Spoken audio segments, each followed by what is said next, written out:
السلام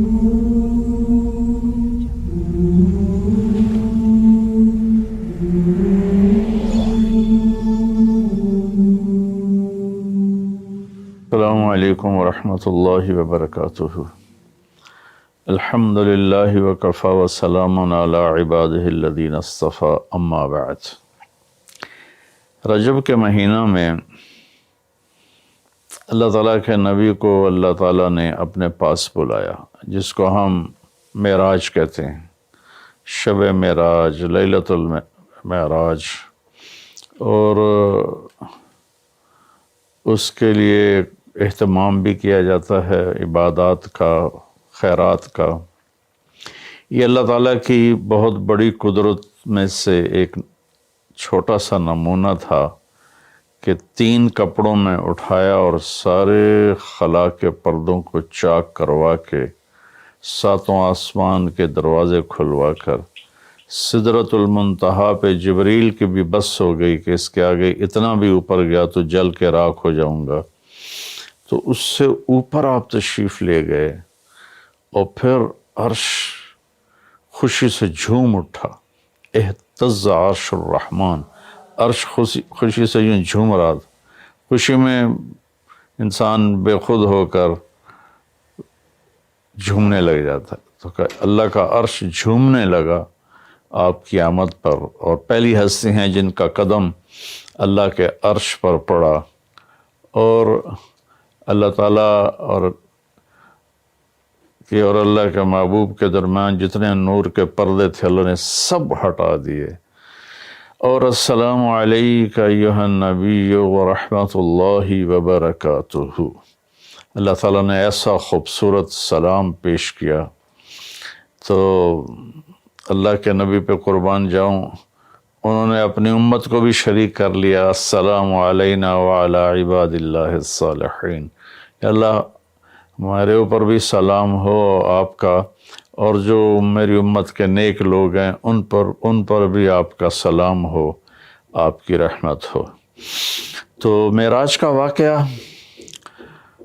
اسباب کے خلاف ایک انتہائی عجب اللہ کی قدرت ہے، اور اس میں ایک چھوٹی سی بات عرض کروں کہ جب آدمی پس جاتا ہے نا اور کہتا ہے متی نصر اللہ، یا اللہ تیری مدد کہاں ہے، تو پھر اللہ کی طرف سے جواب آتا ہے الا ان نصر اللہ قریب، بے شک میری مدد قریب ہے، آ رہی ہے۔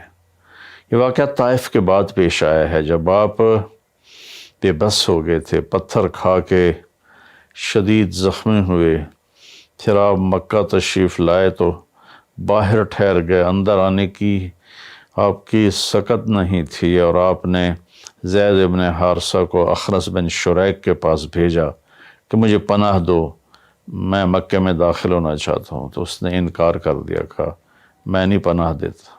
پھر اپنے سہیل ابن عمر کو پیغام بھیجا کہ مجھے پناہ دو، اس نے بھی انکار کر دیا۔ پھر ایک اور عرب کے سردار تھے، ان کو پیغام بھیجا، غالباً صفوان بن امیہ کو پیغام بھیجا کہ مجھے پناہ دو، تو انہوں نے بھی انکار کر دیا۔ تو پھر آپ نے مطعم بن عدی کو پیغام بھیجا، ان کے بیٹے جبیر صحابی بنے، تو مطعم بن عدی کو پیغام بھیجا تو وہ آپ نے بچوں کو لے کر باہر گیا، اور اللہ کے نبی کو اپنے بیٹوں کے ساتھ لے کر مکے میں انٹر ہوا، حرم شریف میں آ کے اعلان کیا آج کے بعد محمد بن عبداللہ صلی اللہ علیہ وسلم میری پناہ میں ہے، انہیں کوئی ٹچ نہیں کر سکتا۔ ابو جہل نے کھڑے ہو کر کہا تم یہ اس کا کلمہ پڑھ کے کہہ رہے ہو یا اپنی سرداری کے زوم پر کہہ رہے ہو، اپنی سرداری کے بلبوتے پر؟ اور کہا نہیں، میں نے اس کا کلمہ نہیں پڑھا، جو اللہ نے مجھے سٹیٹس دیا ہے اس کی وجہ سے کہہ رہا ہوں۔ کہ پھر ٹھیک ہے، ہم ان کو کبھی ٹچ نہیں کریں گے۔ اس قدر حال سنگین ہو گیا تھا، اور کبھی آسمان کے فرشتے نہیں روئے سوائے 2 جگہ۔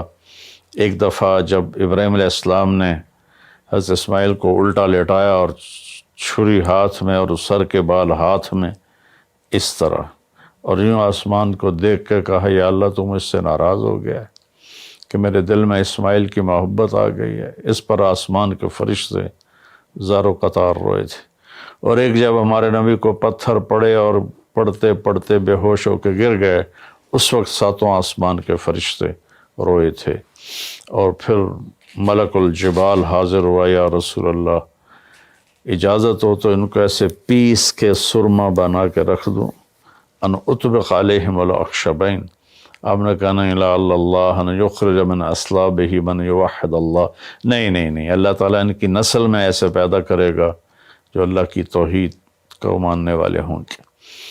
اس تکلیف کے بعد یہ سفر ہوا کہ 27 رجب کو جبرائیل آئے، آسمان سج چکے ہیں، اور ہماری یعنی زبان میں یا ہمارے رواج میں کہ یا رسول اللہ استقبال کے لیے قطاریں لگ گئی ہیں، آپ ان کو لے کر گئے۔ آپ ام ہانی رضی اللہ عنہ، حضرت علی رضی اللہ تعالیٰ عنہ کے گھر میں تھے آپ، تو وہاں سے حتیم میں لے گئے، آپ کا سینہ چاک کیا۔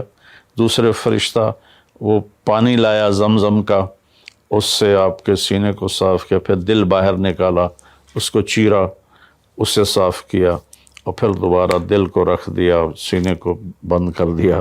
اب یہ سارا کچھ اپنے ہوش میں دیکھ رہے تھے۔ پھر وہاں سے براق پہ سوار ہوئے۔ براق گدھے سے بڑا قد، خچر سے چھوٹا قد والا ایک جانور تھا، جس پر آپ کو سوار کرایا گیا، اور وہ تھوڑا مستی کرنے لگا تو جبریل بولے تو یہ پتہ ہے تیرے اوپر کون سوار ہیں؟ تو اس کے ساتھ ہی وہ ایک دم سر نیچے کر گیا، اور پھر وہاں سے پرواز کی بیت المقدس، اور وہاں آپ نے 2 نفل پڑھے اور ان کو وہیں چھوڑ دیا، اس کو براق کو وہیں چھوڑ دیا۔ وہاں سے پھر سفر شروع ہوا اللہ کی طرف۔ اس سفر کو اللہ نے یوں بیان کیا، سبحان الذی اسری بعبدہ لیلا من المسجد الحرام الی المسجد الاقصی الذی بارکنا حولہ لنریہ من آیاتنا انہ هو السمیع العلیم۔ تو اس میں اہل علم کے لیے بڑا خوبصورت نقطہ بھی میرے ذہن میں ہے کہ یہ قرآن کی پہلی صورت ہے جو سبحان مصدر سے شروع ہو رہی ہے، سبحان الذی۔ پھر اس کو آگے لے جا کر اللہ تعالیٰ نے مصدر کے بعد فعل ماضی ہوتا ہے تو سبح للہ ما فی السماوات والارض کے ساتھ شروع کیا، تو مصدر آیا، ماضی آیا، ماضی کے بعد مضارع ہوتا ہے، فیوچر ہوتا ہے، مستقبل ہوتا ہے، تو یسبح للہ ما فی السماوات وما فی الارض الملک القدوس العزیز الحکیم۔ پھر اس کے بعد امر کا صیغہ ہوتا ہے، تو سبح اسم ربک الاعلی الذی خلق فسوی۔ یہ قرآن کا اعجاز ہے، قرآن کی خوبصورتی ہے، قرآن کی بلاغت ہے۔ سبحان، سبح، یسبح، سبح۔ تو اللہ تعالیٰ نے پہلے اپنی پاکیزگی کو بیان کیا کہ جو کچھ کہنے والا ہوں میں سب کچھ کر سکتا ہوں، میرے لیے کوئی مشکل نہیں کہ میں اپنے بندے کو لے کر گیا۔ اللہ آنے جانے سے پاک ہے، لیکن با کا اضافہ یہ بتاتا ہے کہ اللہ تعالیٰ کہہ رہے تھے یوں ہی سمجھو کہ میں اپنے بندے کو خود لے کر گیا اوپر۔ آپ جبریل کے کندھوں پر، پروں پر سوار ہو کر نہیں گئے، آپ کا سفر الگ تھا، جبریل کا الگ تھا، یہاں تک کہ پہلے آسمان پر پہنچے تو دروازہ کھلا تو آدم علیہ السلام نے استقبال کیا، گلے لگایا۔ پھر اس سے اوپر گئے تو عیسیٰ علیہ السلام، یحییٰ علیہ السلام، زکریا علیہ السلام نے استقبال کیا، اور سارے آسمان کے فرشتوں نے استقبال کیا۔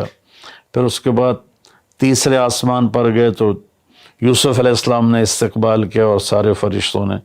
پھر چوتھے آسمان پر گئے تو یونس علیہ السلام نے اور باقی سارے فرشتوں نے۔ تو پھر پانچویں آسمان پر گئے تو ہارون علیہ السلام اور آسمان کے فرشتے۔ پھر چھٹے آسمان پر گئے تو موسیٰ علیہ السلام اور موسیٰ علیہ السلام کے آسمان کے فرشتے۔ اس دن اللہ نے، میرا میں نے پڑھا کہیں نہیں لیکن مجھے لگتا ہے کہ اس دن اللہ تعالیٰ نے سارے فرشتوں کی عبادت کی چھٹی کرا دی ہوگی اور فرمایا ہوگا بس میرے محبوب کا دیدار کرو، استقبال کرو، آج یہی تمہاری عبادت ہے، کیونکہ ہر فرشتہ بے قرار تھا کہ دیدار ہو جائے۔ پھر اب ساتویں آسمان پر گئے، وہاں ایک بیت اللہ تھا، وہاں ایک بزرگ سفید داڑھی والے یوں کر کے بیٹھے ہوئے تھے، یوں کر کے، اور لمبے ان کے بال تھے، لمبی داڑھی تھی، وہ نہیں اٹھے، وہ بیٹھے رہے۔ جب آپ قریب آئے تو وہ کھڑے ہوئے اور کہا میرا بیٹا آ گیا۔ پہلے نبیوں نے کہا ہمارے بھائی آ گئے، ہمارے بھائی آ گئے، ہمارے نبی آ گئے۔ اس بزرگ نے کہا میرے بیٹے آ گئے، میرے بیٹے آ گئے۔ تو آپ نے جبریل سے پوچھا یہ کون بزرگ ہیں؟ تو انہوں نے فرمایا یہ آپ کے دادا ابراہیم علیہ السلام ہیں۔ اس میں اللہ نے ہمیں سبق دیا کہ بیٹا کتنے ہی عالی مقام پہ چلا جائے، اس کی ذمہ ہے اپنے ماں باپ کا ادب کرے، ان کے پاؤں چھوئے، ان کے سامنے سر جھکا کے چلے۔ یہ ہواؤں میں اڑ جائے، عرش کو چیر کے اللہ تک پہنچ جائے، پھر بھی باپ کے آگے، ماں کے آگے سر جھکانا ہے۔ اور یہ سبق عملاً اللہ نے امت کو سکھایا، پہنچایا، کہ اللہ تو جانتے تھے کہ یہ امت اپنے والدین کی کتنی نافرمان ہوگی، اور کتنے ماں باپ ہوں گے جو چھپ چھپ کے روئیں گے، کتنی مائیں ہوں گی جو دوپٹے کے پلو میں اپنے آنسو چھپا لیں گی اپنی اولاد کی نافرمانی کی وجہ سے، بدتمیزی کی وجہ سے۔ میرے نبی سے پوچھا گیا یا رسول اللہ قیامت کب آئے گی؟ تو آپ نے فرمایا اللہ کو پتہ ہے۔ کیا کوئی نشانی فرما دیں؟ ارشاد فرما دیں کہ جب مائیں بیٹیوں کے ہاتھوں ذلیل ہوں گی تو قیامت آئے گی۔ یعنی بیٹے تو کرتے ہی رہتے ہیں، اگر بیٹیاں بھی ماں کو ذلیل کریں گی تو قیامت آ جائے گی۔ تو یہ اتنا بڑا مقدس رشتہ ہے۔ آپ نے فرمایا جس نے اپنے والدین کو دکھ دیا اس پہ اللہ کی لعنت، زمین آسمان کی لعنت، فرشتوں کی لعنت، نہ اس کی نماز قبول ہے، نہ روزہ، نہ صدقہ۔ اور دوسری طرف آپ نے فرمایا جو صبح صبح ماں باپ کی زیارت کر لے تو صبح سے شام تک جنت کے 2 دروازے اس کے لیے کھل جاتے ہیں۔ نہ حال پوچھا نہ خدمت کی، صرف آ کے زیارت کی، محبت کی وجہ سے۔ شام کو آ کے ان کی زیارت کی تو صبح تک جنت کے 2 دروازے اس کے لیے کھلے رہیں گے۔ پھر ان میں کوئی ایک فوت ہو جاتا ہے اور یہ اس ایک کی بھی ایسے تعداد کرتا ہے، زیارت کرتا ہے، ایک دروازہ کھلا رہے گا۔ تو یہ اس میں ایک بہت بڑا سبق تھا ماں باپ، چونکہ پہلا قصور تو ماں باپ کا ہے کہ وہ بتاتے ہی نہیں، وہ تعلیم ہی نہیں دلاتے جس سے پتہ چلے کہ ماں باپ کا مقام کیا ہے۔ اسی میں ہماری نسل ڈپریشن کا شکار ہو گئی۔ تو انہیں کیا پتہ باپ کون ہوتا ہے، ماں کون ہوتی۔ تو آپ وہاں سے تشریف لے گئے تو سدرۃ المنتہا، جہاں بارڈر آ جاتا ہے ان مخلوقات کا، بارڈر پر جبریل نے کہا یا رسول اللہ بس آگے میرے پاس ویزا کوئی نہیں ہے، ایک بالشت بھی اوپر جائے، ایک گٹھ بھی اوپر جاؤں گا تو جل کے راکھ ہو جاؤں گا۔ تو اللہ نے ایک تخت اتارا، اس سے اپنے محبوب کو بٹھایا اور وہ گئے بلندیوں کو چیرتے ہوئے، اس نے عرش پر جا کر لینڈ کیا، آپ اترے اور میرے اللہ تعالیٰ نے کہا ثم دنا فتدلی فکان قاب قوسین او ادنی۔ اللہ تعالیٰ نے اپنے محبوب کو اپنے قریب کر لیا، اتنا قریب کیا کہ فاصلے مٹ گئے، فاصلے مٹ گئے۔ تو بھائیو پھر لمبا واقعہ ہے، اور لوگ آج کل اتنا لمبا سنتے بھی نہیں ہیں، تو میں صرف جانے کا بتا دیتا ہوں۔ واپسی کا بھی پورا ایک کہانی ہے، جنت دکھائی، جہنم دکھائی، جنتی دکھائے، جہنمی دکھائے، سارا کچھ دکھایا، سود خور دکھائے، بے نمازی دکھائے، نمازی دکھائے، آپ نے سب کو اپنی آنکھوں سے دیکھا۔ جہنم کو بھڑکتے دیکھا، جنت کو چمکتے دیکھا، جہنم کو دہکتے دیکھا اور جنت کو مہکتے دیکھا۔ یہ سب کچھ آپ نے اپنی آنکھوں سے دیکھا، اور پھر آپ واپس تشریف لائے۔ تو جب آپ پہنچے تو ابھی رات کا حصہ باقی تھا، اور رات گزری نہیں تھی جب آپ اتنی بڑی کائنات کا سفر کر کے واپس تشریف لائے۔ تو اس میں ایک بڑا سبق ہے، وہ یہ ہے کہ اللہ نے اپنے نبی کا ہاتھ پکڑا اور اپنی ذات تک پہنچا دیا۔ ہم اپنا ہاتھ اللہ کے نبی کے ہاتھ میں دے دیں تو ہم بھی اللہ کی ذات تک ہماری بھی پہنچ ہو جائے گی۔ اگر کوئی بڑائی کے سفر طے کرنا چاہتا، بڑا آدمی بننا چاہتا ہے کہ میں تو جی گریٹ مین بننا چاہتا ہوں، میں کامیابی چاہتا ہوں، میں سکسیسفل لائف چاہتا ہوں، تو کامیابی ہے کہ میرا آپ کا اللہ ہم پہ راضی ہو، جب ہم مریں تو وہ ہم سے خوش ہو کر ملے، ہمیں جنت کا پروانہ دے. یہ ہے کامیابی. یہ نہیں کہ آپ بڑے مالدار بن گئے، آپ امریکہ کے صدر بن گئے. یہ نہیں ہے. کامیابی یہ ہے کہ آپ سے مجھ سے اللہ راضی ہو جائے. یہ سب سے بڑی کامیابی ہے. تو اللہ تعالیٰ کے نبی کے ہاتھوں میں ہاتھ دے دے تو اللہ تک پہنچائی آسان ہو جائے گی. ایک واقعہ سنا کے ختم کرتا ہوں. ایک بدو آیا، کہنے لگا ہے محمد. آپ نے کہا جی. آپ بدتمیزی کا جواب بدتمیزی سے نہیں، پیار سے دیتے. جی تیری 3 باتیں بڑی عجیب ہیں. آپ نے کہا کیا؟ تو کہتا ہم باپ دادے کا دین چھوڑ کے تیرے دین پہ آ جائیں گے. ہم کیوں چھوڑیں باپ دادے کا دین؟ کہا اچھا اور؟ تو کہتا ہے کہ ہم مر کے مٹی ہو جائیں گے اور پھر دوبارہ زندہ کیے جائیں گے. کہا اچھا اور؟ تو کہتا ہے سورے عرب کو تیری امت فتح کر لے گی، ایران اور یورپ کو بھی تیری امت فتح کر لے گی. تو یہ کیسی بچوں والی باتیں کہا؟ ان کو روٹی نہیں ملتی اور یہ سنا رہا ہے ان کو کہ اس سے کیسر اور کسرا 2 بڑے بلاک تھے اس وقت. تو آپ نے مسکرا کے فرمایا انشاءاللہ تیری عمر لمبی ہوگی، تو دیکھے گا کہ سارا عرب و عجم میرا کلمہ پڑھے گا. پھر تو دیکھے گا کہ سارا عرب و عجم یہاں مدینہ ڈھک کے آئے گا. اور پھر تو دیکھے گا کہ اللہ تعالیٰ قیامت کے دن تجھے بھی کھڑا کرے گا، مجھے بھی کھڑا کرے گا، اور میں تیرا ہاتھ پکڑ کے تجھے یاد دلاؤں گا کہ ہو گیا یہ زندہ ہونا کہ نہیں ہوا. تو وہ کہنے لگا نہیں میں نہیں مانتا. تو چلا گیا. اس نے پھر ابوبکر صدیق کے دور میں دیکھا سارا عرب فتح ہو گیا. کہنے لگا پہلی بات تو پوری ہوگی، ساری قوم نے کلمہ پڑھ لیا. حضرت عمر کا زمانہ آیا تو کیسر اور کسرا پٹ گئے تو کہنے لگا دوئی گل بھی پوری ہوگی، ہن باویں تری ہو ہی نہ جاوے کدائیں، چلیے بھائی کلمہ پڑھیے. تو وہ وہاں سے اپنے علاقے سے آیا، حضرت عمر کے دربار میں آ کر اس نے کلمہ پڑھا. جب وہ آپ کی محفل میں آتا آپ اس کے لیے کھڑے ہو جاتے، بڑا اکرام کرتے. تو ایک دفعہ فرمایا کہ تم دیکھتے ہو میں اس بدو کا بڑا اکرام کرتا ہوں. میں اس محفل میں تھا جس میں اللہ کے نبی نے کہا تھا کہ رہے گی تیسری بات تو تیرا ہاتھ پکڑ کے بتاؤں گا کہ ہوئی کہ نہیں ہوئی، ہم مر کے زندہ ہوئے ہیں کہ نہیں ہوئے. اور قیامت کا دن جس کا ہاتھ میرے نبی کے ہاتھ میں آ گیا وہ جنت میں پہنچانے سے پہلے کبھی نہیں چھوڑیں گے. تو یہ وہ شخص ہے جس کا ہاتھ میرے نبی نے پکڑا ہوا ہے، اس کو جنت تک پہنچا کے چھوڑیں گے.